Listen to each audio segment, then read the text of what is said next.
David Wacks is professor of Spanish. Is someone's phone going on? I don't hear anything. Professor of Spanish and Medieval Studies in the School of Global Studies and Languages at the University of Oregon. His research interests include medieval Iberian literature and culture, Sephardic studies, and Mediterranean studies.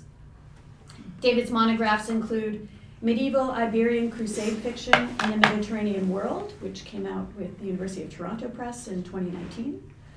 Double Diaspora in Sephardic Literature, Jewish Cultural Production Before and After 1492, which came out with Indiana University Press in 2015, and won the 2015 National Jewish Book Award in Sephardic.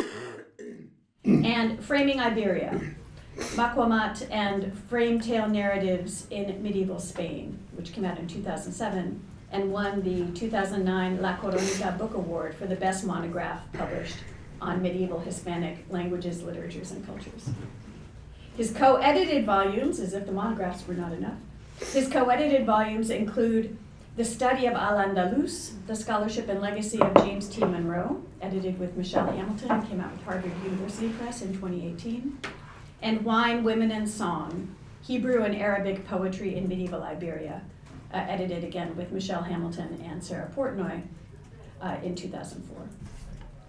As a 2024-25 OHC Ernest G. Mall Fellow in Literary Studies, David has been working on a project titled People of the Book, Jewish, Christian, and Muslim Retellings of the Hebrew Bible in Medieval Iberia. And he shares his work in progress with us today. Welcome, David. Yeah, thank you. Thanks for the introduction. Thanks you guys for showing up. I'm competing with a really nice spring day in Eugene, so I appreciate it. We're going to say the book is under review now, so I'm waiting on the revisions. We'll see what happens. Fantastic. Yeah, it should be coming in about a month or so. We'll see what happens. So this is a little bit of the backstory, and then I'm going to give you a little bit about the concept and then a couple of examples, and I'm not going to speak for a super long time. In 2016, my family and I, we were living in Sevilla at the time on my last sabbatical, visited Venice, right? So we inevitably made our way down to Piazza San Marco, being good tourists. I stayed on the plaza with our two kids, who were then, I think, 9 and 11, while my partner went in to look at the basilica, so at least one of us could see the basilica. The kids and I spent some time looking at the relief sculptures on the exterior of the church, and these included scenes from the Hebrew Bible, with which we are all familiar, such as Adam and Eve in Eden. And to pass the time, we kind of started riffing on the Adam and Eve story, but set in the world of the animated television series The Simpsons, casting Marge Simpson as Eve and Homer as Adam. And then someone, I think one of my kids, came up with Homer's final line after they get kicked out of the garden: "Stupid snake, now we have to work." Oh! So this was like some light shtick to kind of pass the time, but it got me thinking about how people experience and retell stories from the Hebrew Bible, right? So in this example, spurred by visual representations of the story on a Christian church, our retelling combined elements of narrative that we remembered from our own experience in Jewish contexts, mixed together with its retelling in the popular media of our day. And that's how I got the idea for this book. Because I study narrative in medieval Iberia, I started thinking about what this kind of practice would look like in a medieval Iberian setting. The Hebrew Bible was, of course, revered by the peninsula's Jews, Christians, and Muslims. Right? The Quran incorporates a number of key narratives, such as Joseph and Moses and Abraham and so on and so forth, and they're very well known in Muslim communities, and they're very well known in Christian and in Jewish communities. And all three religious groups retold versions of these stories in the vernacular languages that they spoke in common, much like we speak English in common. So Castilian, Aragonese, Catalan. And like our Adam and Eve in the Key of The Simpsons, their retellings also combined traditional versions of these stories from Jewish midrash, from Muslim tales of the prophets, from Christian apocrypha, with the retellers' own innovations that are couched in the language, the poetics, and kind of the literary vogues of the day.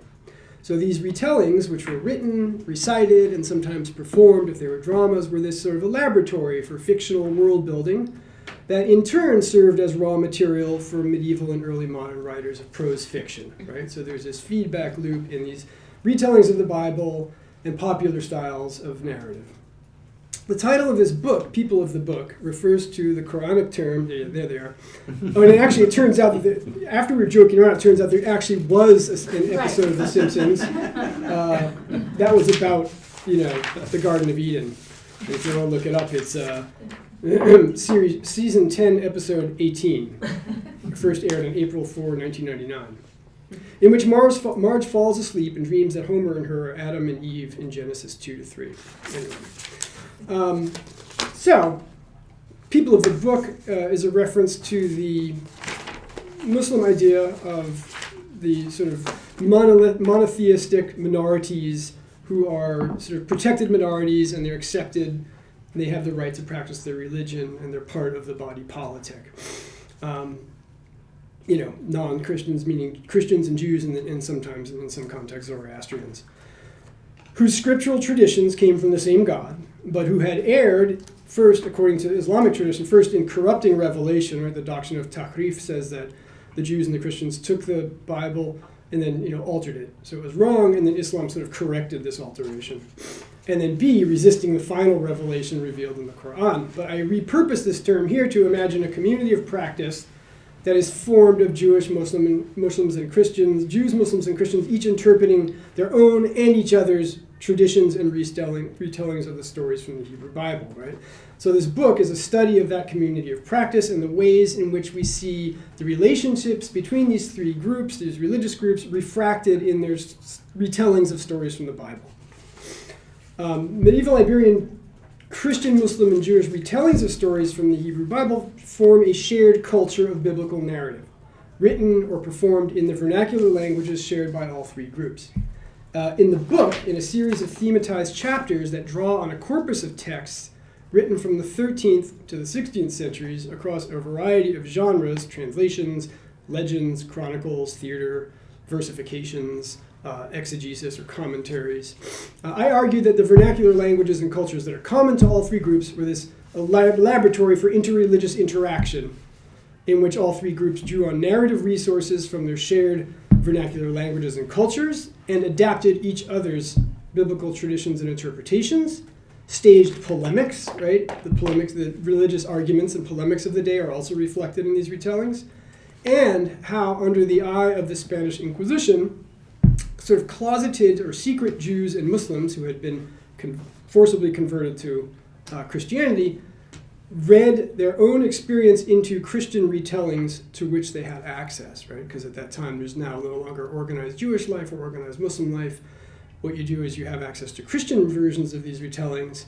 How do you, as somebody who is secretly holding on to Islam or Judaism while outwardly practicing Christianity, experience these retellings, layering your past and perhaps true religious convictions over your current practice that's mandated, right? So it's sharing, fighting, and hiding, right? So sharing traditions, how did authors pull from the traditions of the other groups in a sort of positive way? Fighting, how did they represent their religious polemics of the day, right? And hiding, how did people who were secretly practicing one religion experience these tales? We know that medieval Iberia was this, it's already a cliche, sort of a celebrated crossroads of Islam, Judaism, and Christianity. It was a hotbed of sort of cross-cultural literary activity. In Al-Andalus, for example, beginning in the 8th century, there were large populations of Christians and Jews who were highly educated in Arabic, intellectual and poetic traditions, and made significant contributions to the cultural life.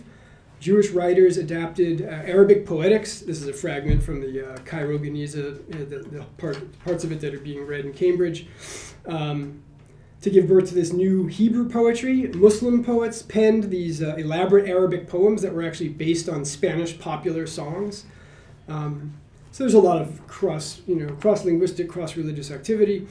After Christian kings conquered much of the peninsula, this is by the 12th, 13th century, there continued to be important Muslim and Jewish populations living under the rule of these Christian kings, whose elites assimilated to the dominant culture and continued to produce distinctly Muslim and Jewish literatures in Arabic, in Hebrew, and then beginning around the 13th century also in the Romance languages, right, the vernacular languages of the peninsula. So the emergence of literature in the vernacular, as opposed to classical Arabic or Latin or biblical Hebrew, this was a revolution, right? Now people could read and write the languages that they grew up speaking, which was kind of unheard of before that time. Christian writers pioneered vernacular versions of Marian miracles and saint lives. Kings ordered their court histories composed in the vernacular. So in the people of the book, I develop a theory of shared practice of vernacular biblical interpretation that connects the peninsula's Jews, Muslims, and Christians. I said I study translations, exegesis, legends, chronicles, narrative poetry, and theater that are all based on stories from the Hebrew Bible, right, or the Old Testament. I demonstrate how each tradition's interpretation of biblical narratives is influenced and shaped by its relationship with the others. This project brings to light literary voices that have been marginalized in academic study of Spanish literature, right? Biblical translations, like this is the Bible, this is the Alba Bible I was telling you about, the great pictures. They're not really considered sort of serious original works of literature, right? They're translations. They don't really have people don't generally study them when you go to graduate school. You know, I don't think I studied any biblical translations in graduate school. However, the Hebrew Bible and its stories, as we know, are foundational. And this is the Kennecott Bible, which is it's actually Portuguese, about 15th century. The Hebrew Bible and its stories are foundational, and that's Jonah, for all literatures in the Jewish, Christian, and Muslim worlds. And there's much we can learn from how medieval Iberians received and transformed these traditions. And like I said, they are sort of a microcosm for interreligious relations, with, you know, some relevance for today's world, bearing on questions the role of religion in public life, the integration of religious minorities into the dominant culture, and how shared language and interpretive traditions can kind of bridge communities that have different religious and cultural experiences. So we know the Hebrew Bible, the Tanakh, right, known in Christian tradition as the Old Testament, was revered by all three religions. Stories of Abraham and Sarah, Joseph and Potiphar's wife. This is actually Persian, 15th century Persian representation of Joseph fleeing Potiphar's wife. Joseph has the halo of prophecy. He's fleeing Potiphar's wife, who's grabbing onto his shirt. These were adapted in the Quran and later retold by Muslim scholars. Rabbis and Christian theologians likewise retold them in their own commentaries. And with the emergence of a literary vernacular, members of all three groups used the shared languages of the markets and the streets to sort of breathe new life into these familiar stories. So now Abraham and Sarah spoke the same Catalan and Castilian as their own families. And the biblical world began to look and sound more like their own lives in Seville or Valencia. Medieval Iberian Jews, Christians, and Muslims told and wrote stories about Adam and Eve, Abraham and Sarah, Joseph and Moses that sort of fused the doctrines of Islam, Judaism, and Christianity with the vernacular languages and cultures that they all shared. And they took several forms. Religious scholars wrote vernacular commentaries on stories from the Hebrew Bible to explain their relevance to contemporary audiences. That's what biblical commentary is for, to make it relevant for the current generation. And to link the text to interpretive traditions specific to each of the three religions, right? So it's an update. Moshe Aragel's lively glosses on his Castilian translation of the Hebrew Bible around 1430 offer us a window into daily life in 15th century Castile. And we'll see, do we have another picture of the, no, not yet.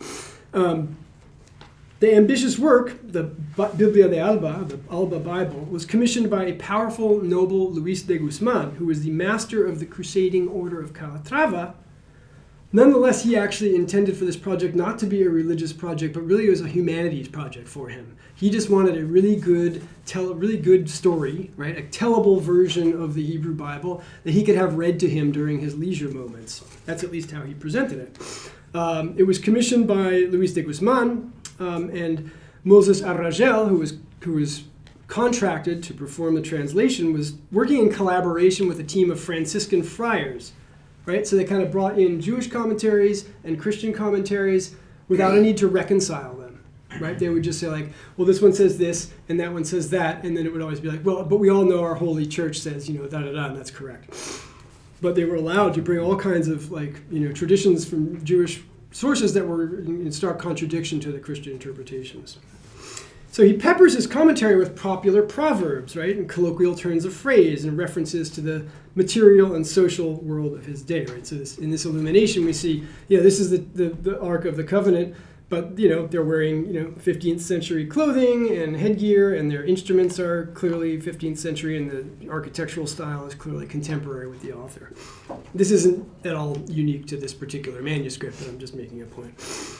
The General Historia of Alfonso X of Castile is a universal history that includes the Hebrew Bible kind of as a historical document, right? So it starts with creation and it ends with the reign of Alfonso's father.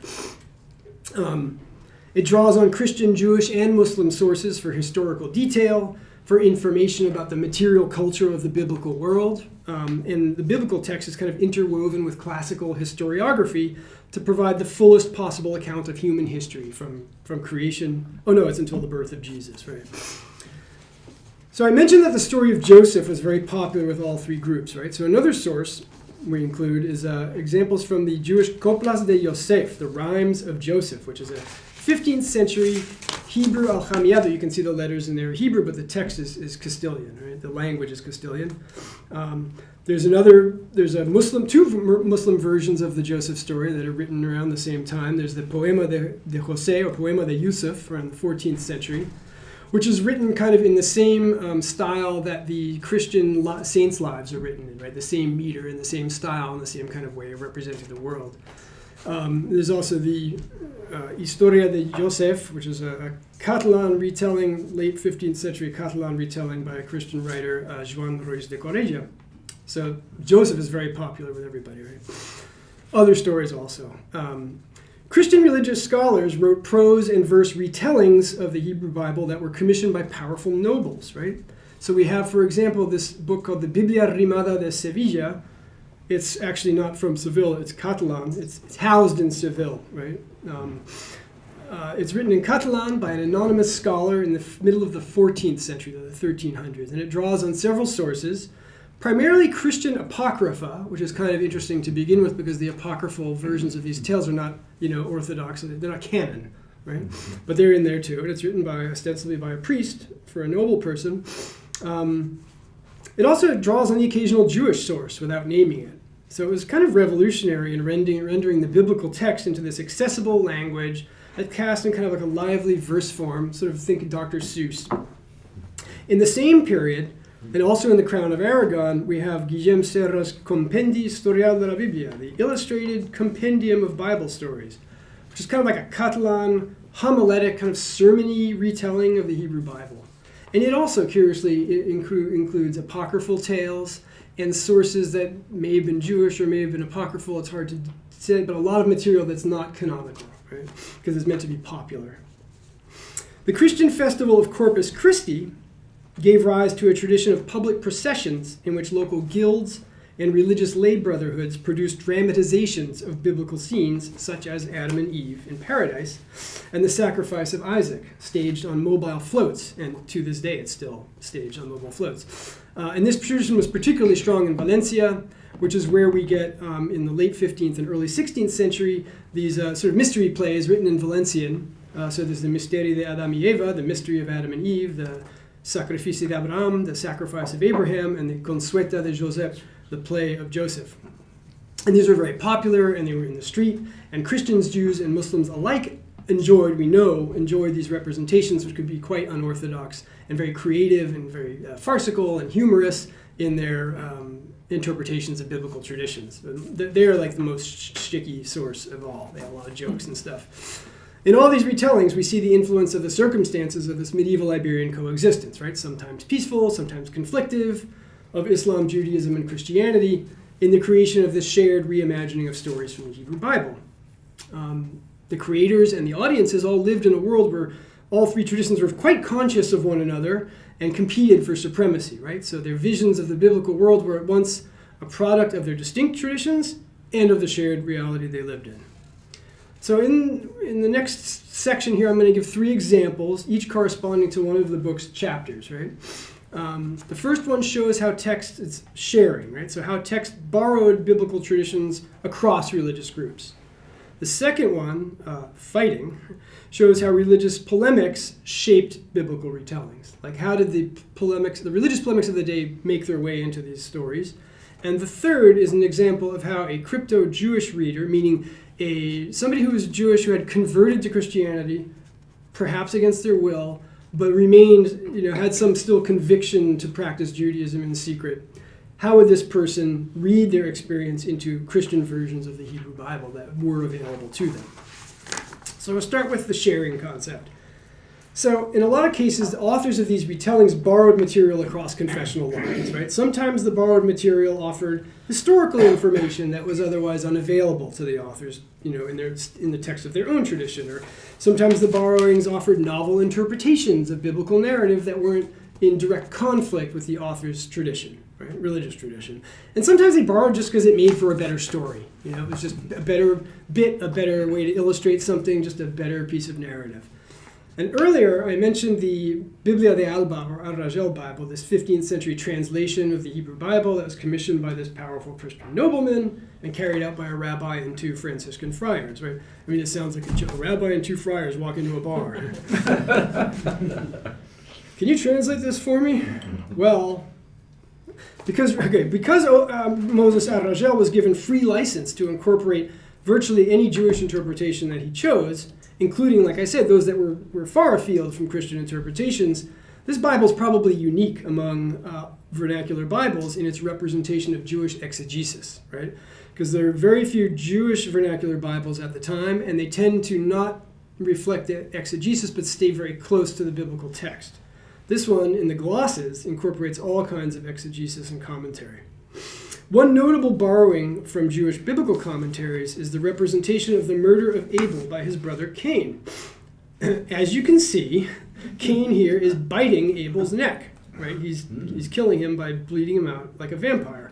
Now, as far as I know, this is unique among visual representations of the scene anywhere, and it comes from a Jewish source that is not 100% clear that it might have been one of the later extensions of the Zohar, the sort of seminal mystical work that was begun in the 13th century in Spain. But while this interpretation differs quite a bit from Christian commentaries, it doesn't seem to threaten any core tenet of Christianity, and so it's allowed, along with an explanatory note made by the rabbi, like, oh, this is... But it's one of the most striking images, and of a very striking manuscript, and there is no other image anywhere that I know of Cain biting Abel in the neck. So if you see one, send me a note, and I'll update this footnote. So that's sharing. That's just one example. We also see a lot of examples. In terms of sharing, we see a lot of examples of, for example, the history, right? In Alfonso X's General Historia, the general history, he uses a lot of material from Muslim historiographers, right, of the Mediterranean region, right, that have, just historical material that's not necessarily available in other sources. It's both a way to sort of demonstrate mastery over this material, saying that I am the emperor of the Muslims and Jews and Christians of my country, but also a way to make use of this material, that is absent in the sources that would otherwise be available to him. So now we go on to fighting, right? So that's sharing. Now we're going to talk about polemic. So in chapter 5 of the book, Fighting, Staging Religious Polemic and Retellings of the Hebrew Bible, I demonstrate how retellings of the Hebrew Bible are a narrative stage, right, for the religious polemics of the day, where Jewish and Christian and Muslim scholars argued over which tradition was the truth. And our retellings represent the other traditions, sometimes in a negative light, or they critique their beliefs and practices, either explicitly or implicitly, and affirm the supremacy of their own tradition. So Christian versions, for example, always frame narratives from the Hebrew Bible Christologically, right? Meaning that, all of the Hebrew Bible is the backstory to the New Testament, into salvation in Christ, right? So that right there is a way of sort of asserting your dominance just by setting the stage for how you interpret the entire Bible. In some cases, authors of retellings encode current-day prejudices or doctrines, right, into their translations. One common idea in the Latin West was that Muslims were descended from Noah's son Ham, right? So Noah had 3 sons, Japheth, Shem, and Ham, right? And as I'm about to explain, but basically, current of the day was like, oh, Muslims are descended from Ham, they're bad, therefore we can do what we want with them. Or black people. Black people. I'm getting to that, yes. Black people as well. And we're at the beginning of that identification with black people. You'll recall the episode in Genesis 9, right? Noah, the flood recedes. Noah's like, great, the first thing he does is plant a vineyard, right? Kind of like the European colonists coming to the New World and planting apples. Johnny Appleseed is all about getting wasted. It's not because you want to have apple pie. So Noah plants a vineyard and proceeds to get very drunk on the first vintage, takes off all his clothes, and passes out cold in his tent. His sons come upon him, right? This is in Genesis. Japheth and Shem avert their eyes from their father's nakedness, right? And then cover him up with a blanket. And Ham is just kind of like taking it in, like, so he gets it in the neck. Because Ham so disrespected his father in this way, Noah, once he's over his hangover, curses him and his lineage. And this is out of Genesis. I have that right here. Cursed be Canaan, that's Ham's fourth son. The lowest of slaves shall he be to his brothers. And he said, blessed be Hashem, the God of Shem. Let Canaan be a slave to them. May God enlarge Japheth, and let him dwell in the tents of Shem, and let Canaan be a slave to them. All right. So in the context of the Hebrew Bible, the purpose of this curse is pretty clear, right? It's going to justify the Israelites' invasion of the land of Canaan, right?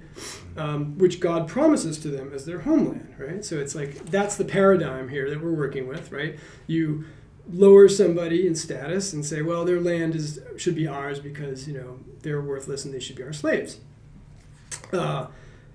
Later Christian and Jewish commentaries then update this interpretation variously according to the circumstances. So in the retelling of the Noah story in Alfonso X's General Historia, for example, the narrator explains that the curse of Ham extends to contemporary crusade against Iberian Muslims, which justifies enslaving or even killing Muslims. For the Gentiles that exist today, as well as the Christians, descend for the most part from Shem and Japheth, who populated Asia and Europa. And the Muslims mostly descend from Ham, who populated Africa, but still, thinking of the Balkans or something, there are some Muslims who descend from Shem and Japheth, or maybe actually Spain itself, who converted to Islam due to the false preachings of Muhammad. And this next part is great. In the end, however, all Muslims descend from Ham. Don't worry about it being logical. And so, if we should take their property in battle, for example, or by any type of force, and even enslave them, we commit no sin nor wrong nor error of any kind. All right, so we're all familiar with these types of discourses throughout history, right? Similarly, late medieval interpretations of the curse of Ham, and Geraldine, here we go, began to link Ham's sins with his descendants' blackness, providing biblical justification for chattel slavery, just as the Portuguese, this is the second half of the 15th century, just as the Portuguese slave trade became established. And we see this trend reflected even in the miniatures of the Biblia de Alba, the Arrajal Bible, in which Ham is depicted as stereotypically as a black African, while his brothers Japheth and Shem have more stereotypically Caucasian features. And this, I think, is probably this might be the first black Ham anywhere in Europe, I think. So there's an example of how you are, representing the other in a negative light and including this in the retelling of a biblical tale. I just got really bad with these pages. Okay. 9, 10, 11. So the sixth and final chapter, hiding crypto-Jewish and crypto-Muslim readings of Christian biblical stories, takes us into the world of the Spanish Inquisition. Now, just a side note here. The Spanish Inquisition was this mega multinational corporation, basically, that was established in the 70s of the 1400s, and wasn't fully repealed until, 1815, 1819, something around there, right? So it was most active from the end of the 50s, so like 1500 to 1700 was most active, right? And it had offices not just in Spain and Portugal, but in Mexico, Peru, Manila, all over the Hispanic world. So it was this massive institution, right? We tend to think of it like, it was a brief period. It was a brief period, like a reign of terror that lasted a brief period of time, and then it was very unfortunate. But no, it was like culture defining as like a multinational institution. So anyway, during the period of the Inquisition's greatest period of influence, right? Let's just say the 1500s, most generally. Jews and Muslims who had officially converted to Christianity, because after 1497 it was illegal to be Jewish anywhere on the peninsula, and after 1520 it was illegal to be Muslim anywhere on the peninsula. Jews and Muslims who had officially converted to Christianity but continued to practice their original religions would read their experience into Christian retellings of biblical stories that were familiar to them from past Jewish and Muslim traditions, right? Now, I want to say that of all the people who converted from Islam and Judaism to Christianity, we can't say that all of them wanted to hold on to their old religion. We don't know exactly the numbers, but we must imagine that many of them were like, okay, I'm Christian, moving on, right? Like they still were the same person they were, and they're so on and so forth, but their kids had no personal experience.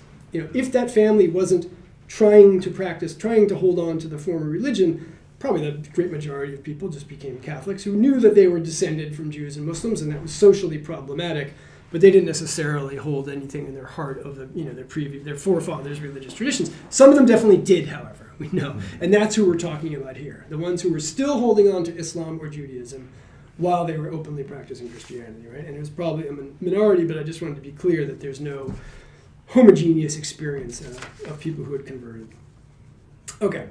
In an environment that offered access to, an environment in which you had no access to like Hebrew or Jewish versions of the Hebrew Bible, whether in Hebrew or in Romance languages, no Quran, no interpretations of the Quran, no collections of tales of the prophets, you don't have access to this. You have Christian versions, right? So what text would a crypto-Jewish converso read or listen to? Okay. So conversos who were accused of Judaizing by the Inquisition, or of practicing Judaism in secret, which is technically a Christian heresy, right? One of the misunderstandings about the Inquisition is that it targeted, before 1492 or 1520 in the case of Muslims, the misconception is that it targeted practicing confessed Jews and Muslims. This is not true except in a few cases where those people were thought to be influencing sincere converts to backslide, right? But by and large, the Inquisition targeted baptized Christians, right? So that if you were secretly practicing Judaism or Islam as a baptized Christian, this was a Christian heresy. So the church was asserting its authority over you as a Christian, right? Not as a member of another religion. So where would you look for your biblical stories if you are a crypto-Jew or crypto-Muslim? So they were known to favor the Old Testament over the New Testament within Christian context. So people would notice, like, you don't ever talk about the New Testament, you just talk about the Old Testament, right? You get really hyped about the Old Testament. And their veneration of the Hebrew Bible was intense, right? And to some observers, even bordered kind of on the idolatrous, the way they would carry on about the Old Testament. One woman, Aldonza, the wife of Perolaines, this is in 1505 in Matamala outside Soria. This is an Inquisition testimony, was known to publicly lament the prohibition of the Old Testament, sighing, Testamento Viejo, ay, Testamento Viejo, Joseph, as we've seen, is an important figure to audiences of all three faiths, right? He protagonizes one of the most highly novelized surahs of the Quran, Surat Yusuf, and his story stimulated a lot of very creative, very highly novelized retellings. And they likely resonated with the experiences of crypto audiences, right? Who would have identified with Joseph's abuse at the hands of his brothers, right? His brothers strip him of his fancy robe and then, daub him in sheep's blood and dump him in a pit to be left for dead. And then he's later trafficked and then, rises to power in Egypt as a crypto Jew, basically, right? As a secret Hebrew while serving at the court of Pharaoh. So some read him as kind of a converso messiah, right? An undercover converso who's going to save everyone.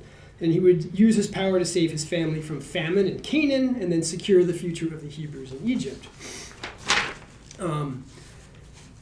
How might a crypto-Jewish converso read the story, for example, of Joseph is sitting at a banquet, right? So Joseph, when he's still undercover as the vizier of Egypt, invites his brothers to Egypt, right? And he sets them down at a banquet, right? And he sets the banquet, and there's tables for the Egyptians and then tables for the Hebrews who are visiting, right? And there's separate tables. He ordered the tables set, and this is from the General Historia. To his to one side, as if he were a man from a different religion in a strange land, and that of the Egyptians, who ate with him on his side, as befits natives of the land, and that of his brothers on their side, as befits foreigners. For at that time in Egypt it was an infraction of the law and nonsensical that Egyptians eat with Jews, who were not of their religion, right? And this is in the Bible, and it's also reiterated here, right? It's not something that Alfonso introduces through his retelling, but this is 13th century Castile. Alfonso X himself promulgated a law code that says Jews may not sit at the same table and break bread with Christians, right?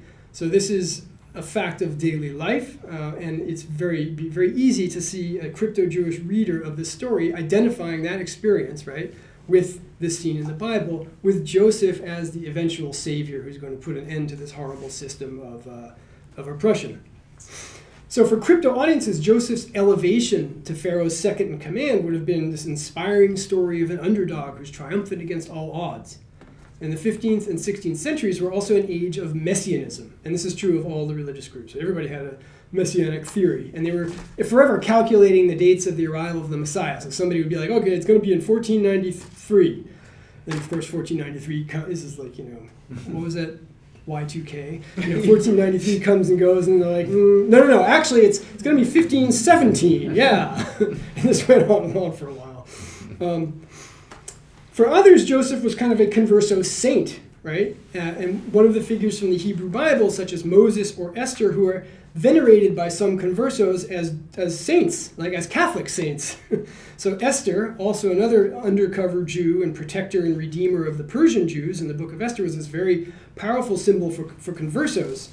And actually the Dia de San Esther, the Day of Saint Esther, was practiced in certain communities of New Mexico up until the 60s, as late as the 60s. So this was a very strong tradition among Hispanic Catholics who had converted from Judaism to Catholicism and still, kept this cult of Saint Esther alive until the 20th century. So this example with the Joseph story gives you an idea of how would a crypto-Jewish audience might read their own experience into a Christian version of the Joseph story, reading their own experience in there.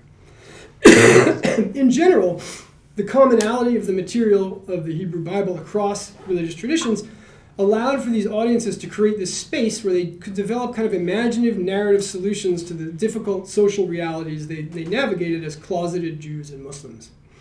And their readings of Christian retellings offered them a mirror of their own experience and the mirror of their own fear of persecution and hopes for redemption.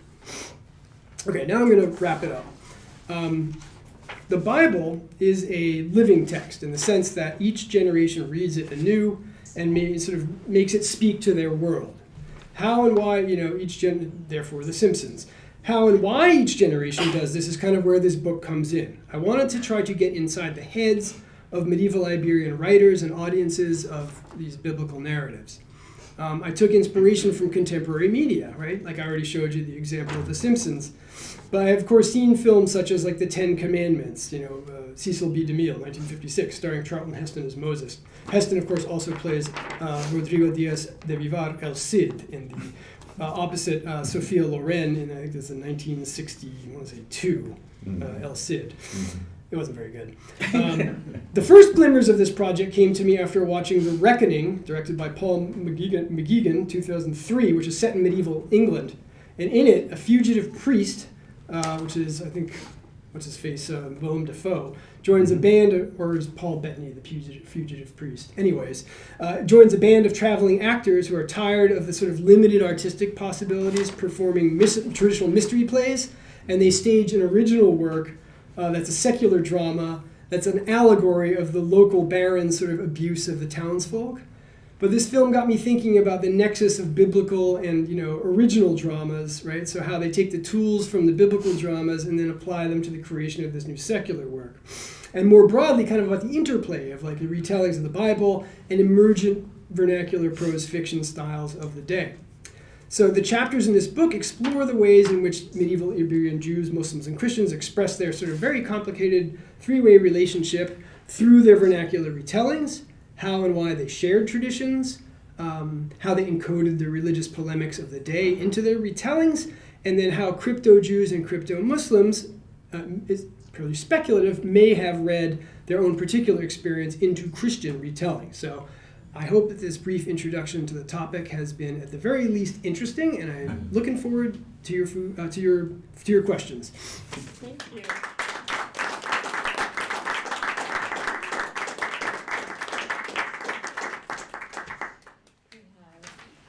15 minutes, perhaps a few more for questions.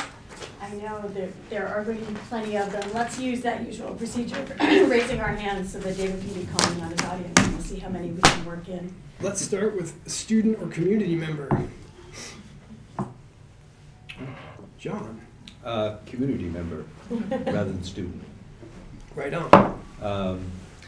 Yes, at the outset of your talk, it struck me that there is this, if you may correct me, this sort of fruitful ecumenical stew in which these monotheists are exchanging, sometimes debating, discussing, and as time goes on, things become canonized, governments spring up and other bureaucratic institutions of the law, and everything becomes, at least this is my impression, more stratified.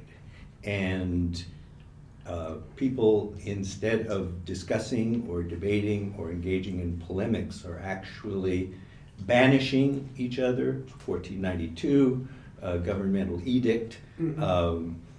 Everything is becoming much harder and sharper as governmental and legal institutions progress, or shall we say develop.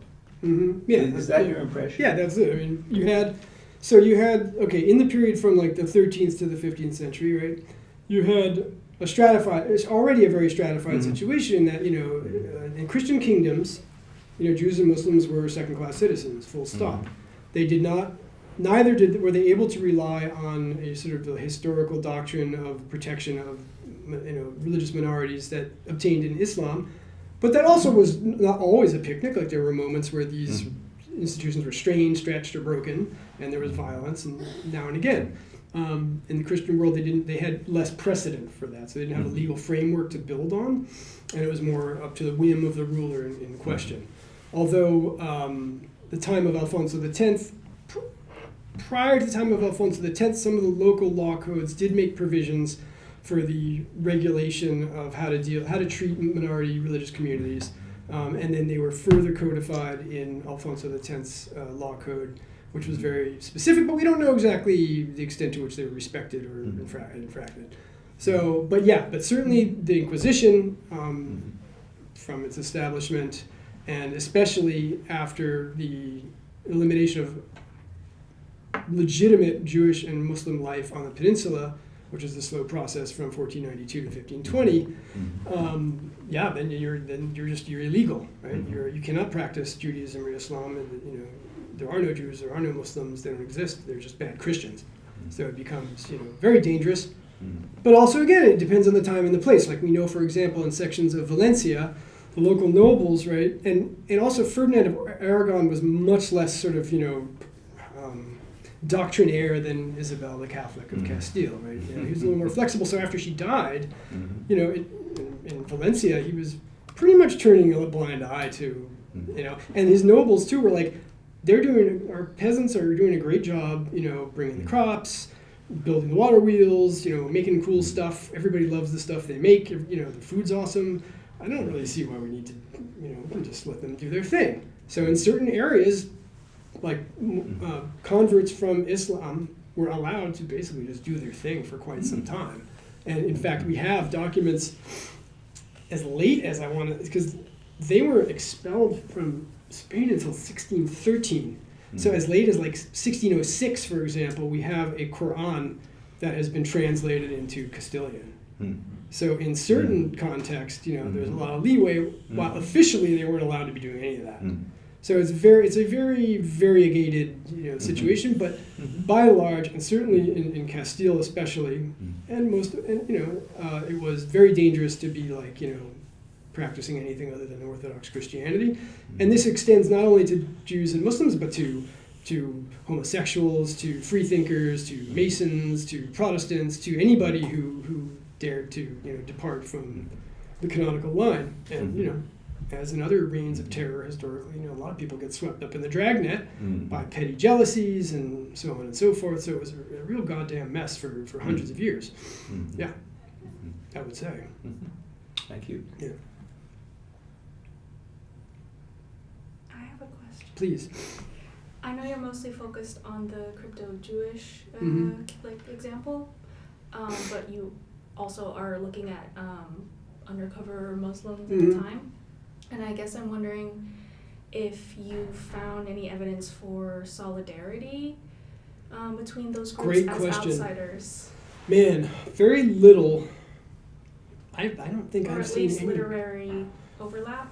Literary overlap, yeah, sure, tons of that. But I guess can't that's- remember seeing a single explicit expression of solidarity from either a Muslim, crypto-Muslim or crypto-Jewish writer talking about the other group. But definitely something to be looking out for. But again, our evidence is terrible. A lot of evidence has been destroyed. We mostly go on Inquisition records. And then that's a whole other ball of wax as to what extent can you take them seriously. Because especially in the case of accusations of Judaizing or Islamizing, because they would publish these things, these catalogs of, this is how you spot, it's just like, how do you spot a communist, how do you spot a crypto Jew, how do you spot a crypto Muslim? Well, they do this, they do that, they do, they eat, whatever, chicken or something, or they don't eat pork, or there's a million things, Some of them are true, some of them are just imagine, we imagine how our other, is, and, all those anti-Judaic tracts, in kind of modern Europe that are you will recognize, and this is parodied beautifully in Jojo Rabbit, if you've seen that film, right? There's a kid who's a member of the local Nazi youth, and he's writing this book on how to identify the Jew, when you see him. And it's just completely imaginary. And that was sort of the case with the Inquisition, so all the scholars are kind of divided on how do we make sense of these records? Do we take them at face value? Do we take them with a grain of salt? Do we just throw them out entirely? And people are still kind of fighting over this. So the evidence is it's not great, Oh, yeah. And do you look at the translator's prefaces? I wonder if that would also be a place to see possible solidarities. Yeah, and no, I never see anybody writing they just say that they will, Alfonso says in the beginning, in the prologue to the General Historia, he says things like, I will take, good sources from wherever they may come, and he cites some church doctor who says something, find truth wherever it lays or something like that, to back him up. And he uses lots of, Muslim historiographers and kind of stuff from Jewish commentaries and things like that, often without citing them. It's interesting, sometimes he'll say, as the great, whoever, Abu Mazen or whatever, in his work on the history of the Arabs says, blah, blah, blah. Sometimes it's very clear, and then sometimes he'll be and others say, and usually it's it's like a dog whistle. It's when others, it's okay, it's a Jewish or a Muslim source, but he doesn't, cite it. And that's true actually in a lot of stuff I've seen by Christian authors, and even by Jewish authors, right? So there's one of the very few vernacular works by a Jewish author from medieval Spain is this kind of, it's called Proverbios Morales, moral proverbs. And it's kind of proverbs and wisdom literature and rhymes, right? And he's very careful not to cite Jewish sources because he doesn't want to get in trouble, I guess. But he uses a bunch of them. He just says the sages say, or wise people say, or a wise person said, blah, blah, blah. And he pulls in some commentary from Ecclesiastes or something like that. So people are pretty circumspect with how they cite their sources. But it's true, they use them they use a lot of sources across religions. Just usually don't announce them unless they're trying to score some particular point. But it's an interesting detective game too, because like when you're reading like a version of Noah or something, and you find something that's kind of, okay, this is clearly anomalous, right? Like there's this one, the weirdest one I can remember is, and there's so many, the weirdest one I can remember is Methuselah attaches himself to the ark in a kind of escape pod, like a big barnacle or something on the pod, right? And then when they take land, when the floodwaters recede, he like breaks it open and then like, you know, stumbles off like a few hundred yards and dies. And then like Noah or one of Noah's sons like gets out and like, oh, we're here, and he comes and he sees Methuselah and he's like, how the hell did he get here? Like, and why even, he should be dead or whatever. Like, and it was one of those, the way the commentators explained it was they were trying to reconcile all these dates about when somebody was born and when somebody died, and then you had to be alive at such and such a time to conceive so and so, because otherwise blah blah blah blah. And they're doing this in the context, and Alfonso's doing this in the context of reconciling the biblical timeline with like the classical historiographical timeline. So it's hopelessly complex, but it produces these crazy, like, you know, Methuselah in the escape pod. And, you know, so then you have to go and you're like, all right, is this in an apocryphal version? Is this in the Tales of the Prophets from the Muslim tradition? Is this anywhere in the Jewish commentaries? And you go through, like, you know, all the major commentaries, and then sometimes you're like, I'm safe. They're not in anything I've been able to find, and you go ahead and claim that, okay, this was an innovation of Alfonso because it was a good story or whatever. And then, of course, you know, right after you go to proofs, you see in some like obscure little like, you know, Jewish commentary like, oh, Methuselah was in a pod, and it's just like impossible, right? You have to have this level of erudition that you can, I can't do it, but it's fun. Lots of fun. Yeah. A small question. Montaigne in the 16th century, his mother was she was from a converso, but she had converted to Protestantism. So I've always wondered, did she convert personally, or were they? Were they already Spanish conversos who converted to Protestantism in Spain? Okay. I mean, it would make a lot of sense. It does make a lot of sense because there are these like sort of common cause between various types of free thinkers, or, you know, heterodoxes, right? Mm-hmm. So if you're not being Orthodox Catholic, you have more in common with the Protestants. Yeah, right. So it makes a lot of sense. I was wondering if she was part of a trend. I don't know a lot about her, but that's a really good question. But wasn't Montaigne's family heavily involved in local government and for a while? So I wonder. That was her father's side. Oh, okay. Yeah. Yes, sir. You look at retellings of the Tower of Babel. Oh, yeah, I did. And the details is really funny. The details there are, there's this one story where they're describing what happens once their language becomes confused, right? So, you know, you'll know the story, like everybody's in Babel, they're working on this huge tower, and it's going all the way up to heaven, and it's threatening God's sovereignty or something. So God's like, okay, we can't have this. Let's confound their speech. And this is the origin of the diversity of languages, or language variation. So I forget what the canonical version is, but it's like one of the construction workers asks his like colleague for a hammer, and he brings him like a bucket.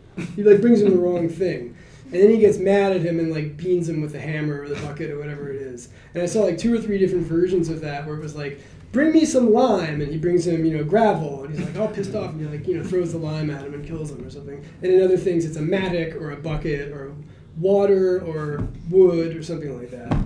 So yeah, but I didn't see anything that was like either, and I couldn't find sources. Well, I know I did.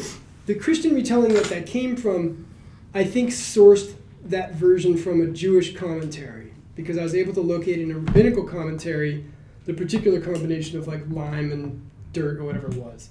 So that was some borrowing. I didn't see any babbles where it was like polemic, where they were like, well, the Catalans are stupid because, you know, ever since Babel, they've been idiots. You know, God gave them the dumbest language. Yeah. Pedro, and then Fabian and Andre. Yeah, a couple of comments. One is a recommendation from a missing member of my extended academic community. Mm-hmm. He's age 10, and it's my son, and he's, like most academics, obsessed now with covering the entire filmography of Jack Black, rompish comedian, and he's actually spotted this film that you should not be watching, but because it's a biblical film, we're all allowed to watch biblical stories, which are probably the most inappropriate for any age, right? Yeah, right. So it's called Year One. Oh, I've seen that a couple of times. I recommend that to you because that's another. That's right in my alley. It's Yeah, a lyrical version. yeah All totally kinds of- stupid. Yeah. all kinds of rampish departures from scripture. The other comment that I had in relation to how these convivencia stories are then revisited at the time of the expulsion of the Moriscos is, of course, in Don Quixote, right there in the middle of the two publications, right? The first and the second is the story of the Murciano Morisco Ricote, Yeah. right? Who's been exposed and Mhm. is actually coming back from Germany. Yeah, So which is really great because when I teach that, I said like, this guy is a Morisco, so a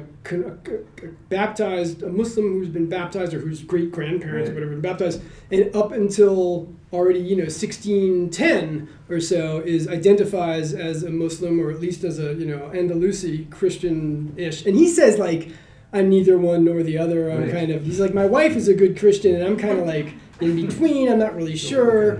Yeah, and then he comes back and he sneaks back into the country dressed as a German pilgrim, That's it. which tells you something about the non-racialization, right? Like religion doesn't necessarily have anything to do with like skin tone or the curliness of your hair or anything like that. Because if he to all people looks like a German tourist, then we can assume he's white or So my whatever. question for you there has to do with the larger world that Aragon commanded at this time, because you bring up Iberia as your frame of Yeah. your work, but of course Alba was commanding over both the lowlands as well as Naples, Yeah. Milan. And How do they I apply didn't this? get into this. It applies quite a bit, right? So, crypto Jews from the peninsula, right, could and did often go to the Low Countries as part of the Spanish apparatus, and then kind of find Jewish communities there to learn about Judaism, right? And then some of them would then say, you know what, I'm done here. I'm going to Amsterdam. I'm going to Italy. I'm going to live openly as a Jew. And this happened, to many people. And there's many very sort of noteworthy people who were kind of scholars at the court in Madrid and who had doctors from Salamanca and then were physicians at the court in Madrid, and then finally one day were like, I can't do this anymore. I gotta be Jewish. And they'd Right. go to Amsterdam or go to Italy and set up shop there, or the Ottoman Empire, right? So there's plenty of crypto Jews from the peninsula left, and or we go back and forth and kind of wear one hat in Spain and another hat in the Ottoman Empire and kind of live this kind of like double life. And then some of them chose to eventually leave, and some of them chose to stay, and not pursue it openly. But there was definitely a large ecosystem of crypto Jews and openly practicing Jews within kind of the peninsula, Spanish domains, and then the broader sort of European and Mediterranean region, and the Caribbean, right? The Caribbean, and to a certain extent, the sort of terra firma New World, but especially the islands like Curacao and places like this that were Dutch possessions, where there were many sort of like highly placed crypto Jews who were now openly practicing Jews and were settling in places like Jamaica and Curacao and things like that, and they had communication with Jewish communities in the Mediterranean and Europe, and also crypto Jewish communities, right, through business dealings and things like that. So it was this very large social and trade network that was also bound up in this question of like which religion are you practicing and in what way and where and when and with whom. It's a super complex, Was there another question? Yes, we had Fabienne and Andre and then Nicole. Thank you, David. I just was wondering if you could explain, on the one hand, the sort of that amazingly, lavishly illustrated, those rare, beautiful books, and on the other hand, the fact that it's trying to popularize and to be accessible to a more popular audience. And so, for instance, the volume you consulted at the public library for the Duke of Alba, what was that for the Duke of Alba's private consumption and reading, or is there, how do you connect the sort of popularizing and then the artifact? It's a one-off, basically, right? It was Luis de Guzman, who was the commander of the Order of Calatrava. So this is like one of the most highly placed, this is like, like a cabinet member, like a very highly placed person, very, very rich and powerful. And this is a total one-off, and he wanted, for whatever reason, I mean, it happened, he wanted an accounting of the Hebrew Bible with both the Jewish and the Christian interpretations represented, and lavishly illustrated and so on and so forth. It would be a showpiece for his household. But it kind of we hear almost nothing about it. We hear almost nothing about its reception. It drops out of sight and then surfaces again in the house of Alba that they had acquired it. And from that point, I mean, it's really interesting too because it's so heterodox, it's been very tightly controlled. So it hasn't been digitized to this day, right? It's fairly difficult. You can go visit at the Palacio de Liria in Madrid, but you need an appointment. You need to have a letter of reference and all that. And it's kind of fairly, it's a restrictive schedule. It's it's kind of hard to get to, and it hasn't been. The facsimile is fairly recent, so it's from the 90s, and there's one modern edition that is very difficult. There's a run of 34 copies or something. There's very few copies available. It's difficult to read. It has not been made available. And this is true sometimes of very heterodox texts in a Catholic country that wants to keep a tight lid on it because it could be dangerous, right, to have it get out. So it's been effectively locked up. And you can't even get digitized images of it anywhere. There's a couple here and there, but there's no full set or anything. It's an amazing manuscript. So, and there's another one too that's like that. It's not the Toledo Bible is less heterodox, but it's also there's a couple of other works that are very heterodox and very difficult to get a hold of. So I found it's a fascinating because the language, like I said, is very accessible. It's meant to be accessible for somebody who's not lettered. Luis de Guzman was not, formally educated. Right? He didn't know Latin. He didn't know all, But he wanted, he wanted a good story read to him, and he understood the value of Bible. He understood that there were, important Jewish populations in his realm. So probably it was, part of his function of being the lord of these communities, right? And he had a personal interest, and he had sort of a humanities interest in the Bible as humanities, right? But the thing is the illustrations are full of kind of noble heraldry and pomp and processions and all this stuff. So anytime there's a biblical image of a procession, it's a 15th century procession that looks like it could have been from his household or something like that. So he's very highly identified with the material in that way. And there's a lot of killing and swords and sticking swords through people's heads and stuff that noble fantasy battlefield type of stuff.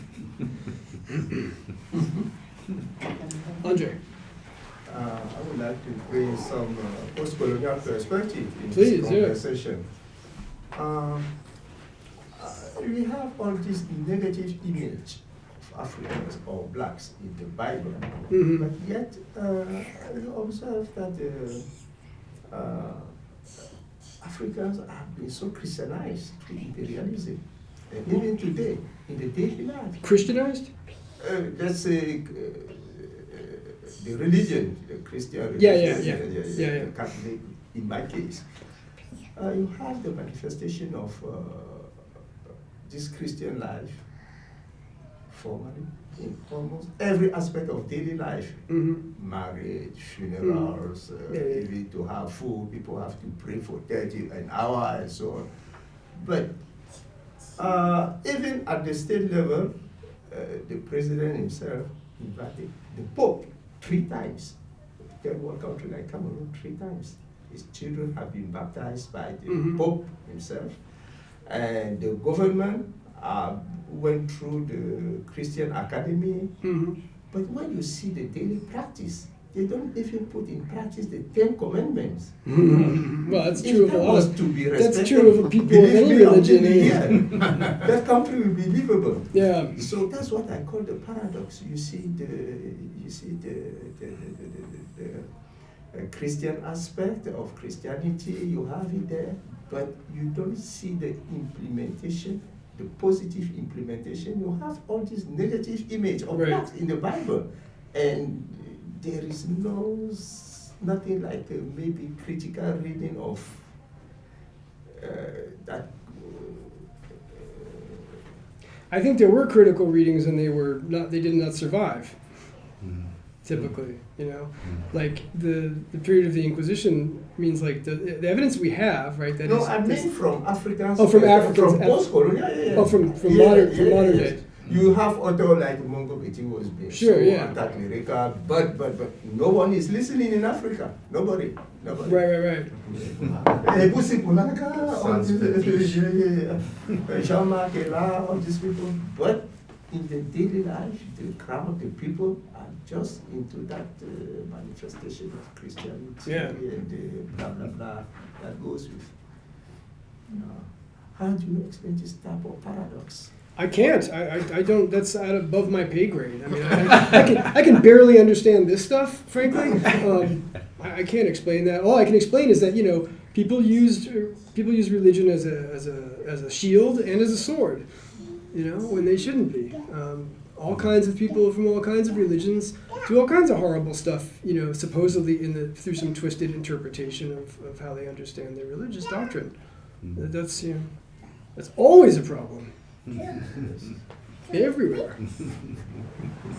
Every religion, right? Nicole, you had another question. Yeah, but it's probably addressed in your book. I should just read the. Well, go ahead and ask her. We have a minute. Well, I was just thinking about the context of the Christ being killed, the crucifixion, and how that would, you know, be a polemic and how that played out, because obviously you could have one perspective saying, well, the Romans killed Jesus, Right. but it's always the Jews killed Right, Jesus. right. So like how, I mean, maybe there's nothing interesting to say there, but it's interesting to think about, for me, as this is new Yeah. subject, but I'm thinking, did you discover anything interesting I there? didn't, because I didn't look at the New Testament, so I didn't see any representations of the crucifixion, because the Jewish tradition does not Include it. address it. Right, exactly. So that's or what I was- recognize it, so it was out of the scope of the study.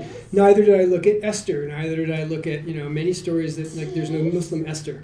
Right. So I didn't look at Esther. There's a lot of stories that fell outside of the scope of this inquiry, because I was trying to see, in particular, those versions that were shared by all three religious Intersections groups. of the three. Yes, sir. I walked in when you were telling the Simpsons story about the Plaza San Marcos. Oh, yeah. I had a similar experience when I was in Hungary. Oh, cool. There's in the town of Pech, Oh, yeah. P-E-C-S. Yeah, Fish. There's a big old Muslim. Oh, yeah. I've seen it. Yeah, and on top, there's a crescent. Yeah. And a cross on Right. top. And inside the church, it's now a church, are prayer niches on the east side. But there are also murals of the Crusades. Yeah. So it's a whole mix of. Isn't that wild? Yeah. Yeah. The Spain is full of those types of churches where it's like, you look at it, it's like, there was a place around the corner from where we live in Seville, there was this church where it's like, it just looks like a mosque, man. Like, it doesn't even look like a church. And then it has like a cross on top. I was also thinking about the fact that in Seattle, there's a huge community of Sephardic Jews, most of whom came from the Isle of Rhodes. Yes. And they had gotten kicked that far out of the Iberian Peninsula. Yeah. They had lived there for 500 years, and then after the Young Turk Rebellion, minorities thought it might be a good time to get out of town. Yeah. So that's why we get our Ottoman Syrians and Armenians and Sephardic Jews from Portland. And in fact, I went up to Seattle in 2004 to interview some of the Ladino-speaking members of the community, who at that time were 90 and 95, and but they were speaking this Ladino that I could understand with my Spanish. I could understand perfectly well, and this is really great. I attended this study session. So the local cantor had a study session to read Ladino translations of the prophets and stuff, and these are all 16th century translations in 16th century Spanish, which for me was quite easy to read, and for people who had grown up listening to modern Judeo-Spanish or Ladino, it was a very different language, So they'd be reading this stuff, and it was in Hebrew characters, right? So they can make it out, but these words very archaic words, which their parents never used, and just and literary figures of speech and stuff they couldn't. And I was kind of chuckling. I'm like, this is great because I can understand this perfectly well. And they're having a really hard time with it. They're like, my grandmother doesn't talk like this. I'm like, no, but Cervantes did. Right. Yeah, this is great. and this was like held in like a curtain factory that one of the congregants, owned or something. So it was like Thursday at noon, like this, kind of like, and like, 7 or 8 people in this curtain factory trying to make sense of this stuff. It was really otherworldly. Like, for me, it was a trip. I want to close the formal part of the meeting, but I hope people keep chatting. But just let's take a moment and thank David Wacks.